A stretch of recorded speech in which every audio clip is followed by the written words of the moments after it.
Finally, at 5, after more than half a century, the mystery of a missing private jet is solved. And for the families of those who were aboard, it brings a sense of closure. Jack Thurston has more.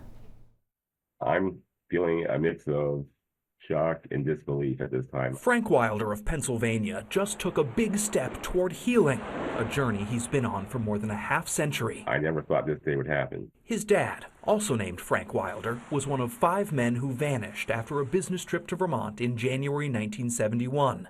Their private jet crashed into Lake Champlain shortly after taking off from Burlington in a nasty snowstorm. But aside from some debris, the wreckage was never found, and neither were the bodies of the people on board. Those unanswered questions haunting the victims' families for decades and inspiring occasional searches with sonar scanning the lake bottom, all turning up nothing until finally I'm so relieved that they did find it. a breakthrough. Searching for anything that's been lost underwater is always an interesting story. Gary Kozak of Goffstown, New Hampshire, specializes in undersea search and recovery.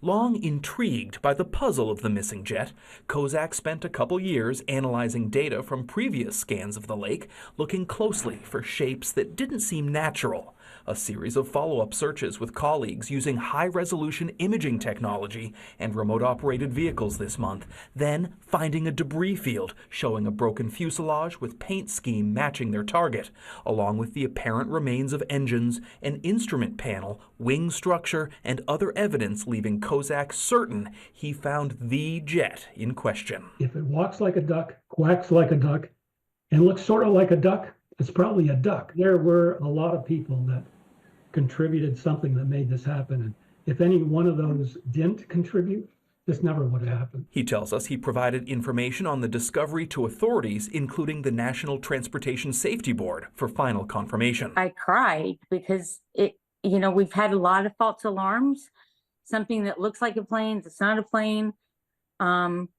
And it's it. Tennessee's Christina Coffey is the daughter of George Nikita, the pilot of that ill-fated aircraft. Its exact location in the water is being kept a closely guarded secret to respect and protect the site. But I'm just glad it's here in my lifetime, and I'm glad my mom's still alive. She now wants to extend her deep gratitude to state police on both sides of the lake, to search crews, historians, scientists, citizens who came forward with tips, anyone involved over the years who helped unlock one of Lake Champlain's most enduring mysteries. You can't find peace till you find all the pieces, and today's that day.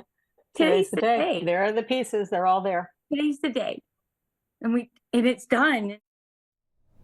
Can't find peace till you find all the pieces. Really interesting way to put it. Yeah. Some closure for them, though. That's Jack Thurston reporting. So the question is, what happens to the jet now? Well, it's really too soon to say. The NTSB is making final verifications. The agency does not do salvage operations, but the families say the whole case is a reminder of the phrase, never say never. Great reminder.